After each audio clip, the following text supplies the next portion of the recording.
दोस्तों आज की वीडियो में मैं आपके लिए मोहब्बत का बहुत ही आसान और मुजरब अमल लेके आया हूँ जिसको करने से आपका महबूब पूरी तरह आपकी मोहब्बत में पागल हो जाएगा और 15 मिनट के अंदर अंदर वो आपके पास होगा। ये अमल लड़कियां भी कर सकते हैं, लड़के भी कर सकते हैं। बहुत ही जलाली अमल है।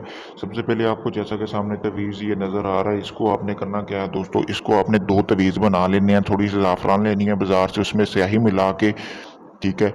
संदल की लकड़ी से आपने 2 कोरे कागज़ों पे ये तवीज़ बना लेने हैं। 2 एक के ऊपर आपने अपने महबूब का नाम लिख लेना है, दूसरे ऊपर भी आपने अपने महबूब का नाम लिखना है।